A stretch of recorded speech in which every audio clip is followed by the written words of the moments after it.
کوئی بڑے سے بڑا تجربے کار کسان کھڑا ہو کر مجھے یہ کہہ دے کہ جو ببول کے کانٹے بوئے گا بدلے میں اسے گندم ملے گی، میں اپنی گردن کٹوا دوں گا۔ جو ببول بوئے گا، جو ببول کے کانٹے زمین میں بوئے گا، اسے 2 مہینے 6 مہینے 1 سال تم جو بھی لگا لو فصل میں وہی کانٹے ملیں گے۔ چاہتے ہو اگر اناج ملے تو تمہیں دانا بیج میں اناج کا لگانا پڑے گا۔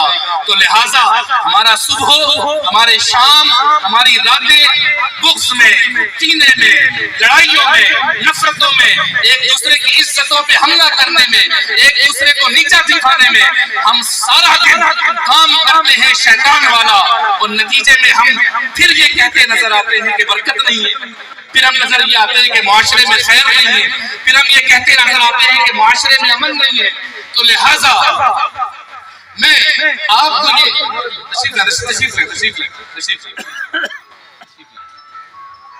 تشریف لیں درود پاک پڑھ لیجیے اللہم صلی اللہ علیہ وسلم۔ تو لہٰذا ان ساری فضیلتوں کو سننے اور سمجھنے کے بعد اللہ تعالیٰ آپ سے کبھی یہ نہیں کہتا کہ تم دین کو بچاؤ گے، تم نے ہی سارے کام کرنے ہیں۔ اللہ کی بارگاہ میں جو اجر ہے وہ کوشش پر ہے، کس پر ہے؟ دل پر ہے، نیت پر ہے، انٹینشن پر ہے۔ میں یہ چاہتا ہوں میرا بیٹا قرآن پڑھے، کیا کر لے؟ میں اس کے لیے وہ راستہ ہموار کروں گا، میں اس کے لیے وہ چیزیں پرووائڈ کروں گا، میں باپ کی حیثیت سے ہاتھ اٹھا کے اس کے لیے دعا کروں گا۔ میری کوشش ختم ہو گئی، میرا اجر ہو گیا۔ اگر نتیجے میں وہ نہیں بھی بنتا، کل قیامت کے دن میں یہ کہہ سکتا ہوں کریم میں نے کوشش کی تھی، کیا کی؟ تو کیا آج ہمارے رویے اس سے بالکل برعکس نظر نہیں آتے؟ کیا ہم نیکی کرنے کی کوشش بھی نہیں کرتے نظر آتے؟ ایسے ہی ہے، ہم تو گناہوں پر وضاحتیں دیتے نظر آتے ہیں، ہم تو اپنی غلطیوں پر لوگوں کو بتاتے نظر آتے ہیں، اس نے بھی تو ایسا کیا تھا تو میں نے بھی ایسا کیا۔ تو جب ہمارے رویے یہ ہوں گے تو یاد رکھیں ہمارے زمینوں پر، ہمارے علاقوں پر، ہماری سوسائٹی پر، ہماری نسلوں میں پھر برکت نازل نہیں ہوگی۔ قرآن کا فیضان جاری ہے۔ ہم کیا ہیں؟ جہاں آپ بیٹھے ہیں یہ ساری محفل جو سجی ہے یہ اسی قرآن کا صدقہ تو ہے، اور کیا ہے؟ یہ آج یہ بچے قرآن پڑھ رہے تھے، یہ آج یہ یہاں ہم یہاں بیٹھے ہیں، آپ لوگ اتنے ماشاءاللہ دولت میں بھی زیادہ ہوں گے، سوسائٹی میں عزت میں بھی زیادہ ہوں گے، اللہ نے آپ کو بہت کچھ دے رکھا ہوگا، اس کے باوجود آپ نے ہمیں یہاں کیوں بٹھایا؟ یہ میری نہیں، یہ اس قرآن کی عزت ہے۔ نعرہ تکبیر۔ بس نصیحتیں کرنی تھی میں نے آپ کو۔ اے انسان، کریم رب کی بارگاہ سے، وہ تو کرم کرنے والا ہے، کس شے نے تجھے دھوکے میں ڈال رکھا ہے؟ تو صبح گناہ کرتا ہے، تو شام گناہ کرتا ہے، تو رات گناہ کرتا ہے، وہ اللہ تیرے ہاتھوں کی طاقت نہیں چھینتا، وہ کریم رب تیرا نوالا نہیں چھینتا، وہ کتنا کرم کرنے والا ہے۔ میری داڑھی سفید ہو گئی، میں گناہ کرتا رہا، وہ کرم پہ کرم پہ کرم کرتا رہا، مجھے اولاد بھی دی، مجھے عزت بھی دی، مجھے مال بھی دیا، مجھے اولاد بھی دی، مجھے نوازتا رہا، میں بدلے میں بندہ بھی نہ بن سکا۔ ولی بننا، متقی بننا، پھر ابدال بننا، قطب بننا، یہ تو بڑے درجے رہے نا۔ میں تو ان کی بات ہی نہیں کر رہا، میں تو ابھی داتا علی اجمیری کی بات ہی نہیں کر رہا، میں حضور خواجہ معین الدین چشتی اجمیری کی بات نہیں کر رہا، میں اچ والے سرکار کی بات نہیں کر رہا، میں تو بس مجھ جیسے نکموں کی بات کر رہا ہوں۔ کچھ نہ بن سکو بندے تو بن جاؤ یار۔ آپ کو اگر میری اور اپنی اوقات پہچاننی ہے نا، ذرا جانا اس بھائی کو غسل دینا جس کی تمہیں خبر مل جائے کہ یہ مر گیا، اور دیکھنا اس کو غسل دیتے وقت یہ ڈولے تھے، یہ اس کی عزت تھی، یہ مقام تھا، سیدنا ابو ہریرہ رضی اللہ عنہ کہتے ہیں میں رسول ذیشان صلی اللہ علیہ وسلم کے ساتھ ایک جگہ سے گزرا، میں نے دیکھا رسول اللہ صلی اللہ علیہ وسلم وہاں رک گئے اور فرمانے لگے اے ابو ہریرہ تمہیں پتہ ہے یہ ہڈیاں کس کی؟ میں نے عرض کی یا رسول اللہ، اللہ اور اس کے رسول بہتر جاننے والے ہیں۔ فرمانے لگے اے ابو ہریرہ یہ ان لوگوں کی ہڈیاں ہیں جو اپنے زمانے میں کوئی بادشاہ تھا، کوئی طاقتور تھا، کوئی فلاں تھا، کوئی فلاں تھا۔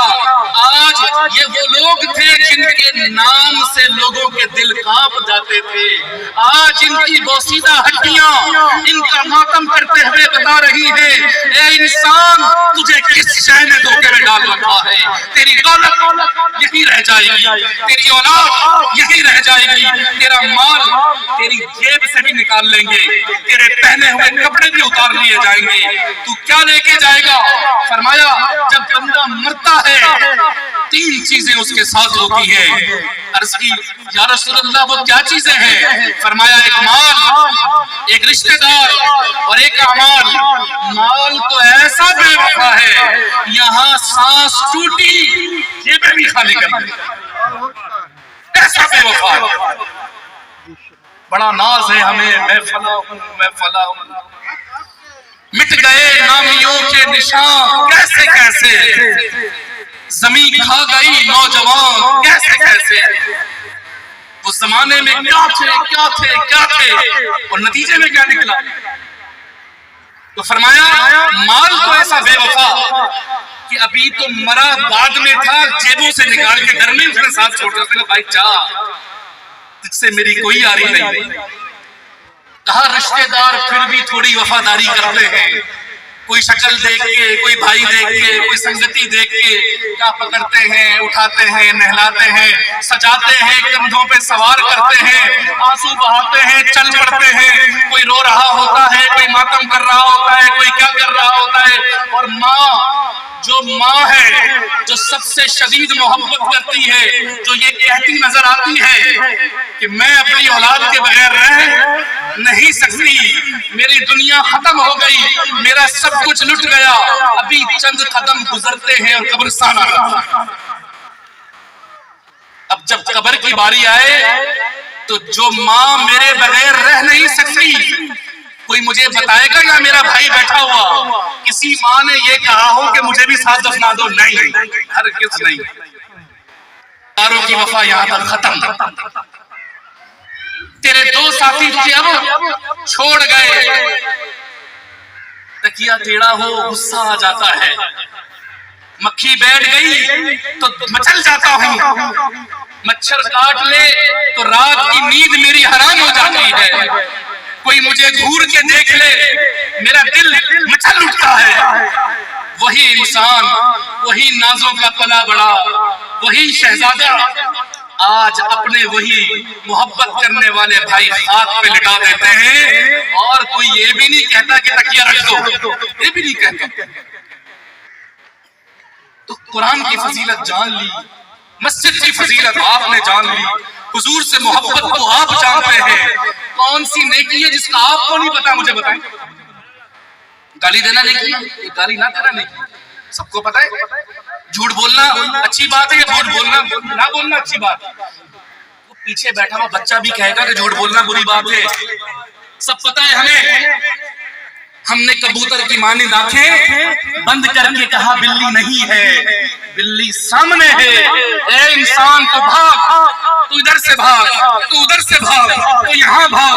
قرآن کہتا ہے تم جینما تکونوا یدرککم الموت ولو کنتم فی بروج مشیدہ، تم اگر بھاگ کر مضبوط قلعوں میں بھی چلے جاؤ، موت کا وقت آئے گا تجھے وہاں سے پکڑ لے گی، تجھے وہاں سے پکڑ لے گی۔ اے انسان دھوکے سے باہر آ، اے انسان آج کفن میں منہ چھپا کر لوٹنے سے پہلے وقت ہے، آج لوٹا اللہ کی بارگاہ میں، ورنہ کفن میں منہ چھپا کے جانا ہی جانا ہے۔ کوئی نہیں رک سکتا. بڑے بڑے آئے چلے گئے, طاقتور چلے گئے, نوشیروان جیسی سلطنتوں کے بادشاہ چلے گئے, سب چلے گئے. میرے آقا نے فرمایا 2 بے وفا چھوڑ گئے, اب ایک وفادار ہے, وہ اس قبر میں بھی تیرے ساتھ ہے, وہ کل حشر میں بھی تیرے ساتھ ہوگا, وہ ہے تیرے نیک اعمال, تیرے اعمال, تیرے اعمال جن کو تو نے ہمیشہ کبھی گنتی میں نہیں لیا, گنتی میں ہی نہیں لیا. ابھی مجھے کراچی جانا ہوگا نا, تو میں ٹکٹ لوں گا, ایک بیگ بھی ہوگا کہ بھائی زیادہ سفر ہے تو زیادہ راہ بھی ہو. کتنا سمجھدار ہوں نا میں, کتنا سمجھدار ہوں. اور ایک ایسا سفر جو جانا ہی جانا ہے, اور یہ تو مجھے پتا ہے میری ٹکٹ آج کی بک ہے, میں رات کو چلے جاؤں گا. موت تو کال بھی نہیں کرتی کہ سیٹھ جی کو فکر تھی کی دس کیجئے, موت آئی حضرت جان واپس کیجئے, بس ہو گئی موت. بس سب نوالے لوگوں کے منہ سے گرتے تھے, پانی کے گھونٹ واپس منہ سے باہر آتے تھے. نہیں ہے تمہارے لیے وہ کپڑا تو تمہارے گلے سے نیچے نہیں اترے گا. تو لوگوں جاگ جاؤ, اللہ کی طرف آ جاؤ, اللہ کے بندے بن جاؤ, اللہ کے بندے بن جاؤ, اللہ کے بندے بن جاؤ. بندے کا کام اکیلا نہیں, عاجزی کرنا ہے. بندے کا کام, اے انسان تو نے کبھی سوچا تجھے اللہ کریم نے خاک سے کیوں بنایا, کیوں بنایا خاک سے؟ تو نے کبھی اپنی تخلیق پہ غور کیا؟ تم پھر میں کہوں گا, آپ زراعت کرتے ہیں, آپ کسان والا کام کرتے ہیں, ہل چلاتے ہیں, ذرا مجھے بتائیں اس خاک کو جوتوں سے رونگتے ہیں, ہم ہل کے کیل ڈال کے زمین کا سینہ چیل ڈالتے ہیں, پتہ نہیں کیا کیا کچھ زمین پہ ستم نہیں کرتے, ہم تھوکتے بھی اس زمین پہ ہیں, سب کچھ کرتے ہیں. واہ کیا تاثیر ہے خاک کی, بدلے میں تجھے اناج دے دیتی ہے, بدلے میں پھل اور فروٹ دے دیتی ہے. اے انسان تجھے خاک سے اس لیے بنایا تھا کہ تیری ذات سے خیر نکلے, تیری ذات سے نیکی پھوٹے. جو کر سکتے ہو, 1 روپیہ کر سکتے ہو, 1 نیکی کر سکتے ہو, 1 دفعہ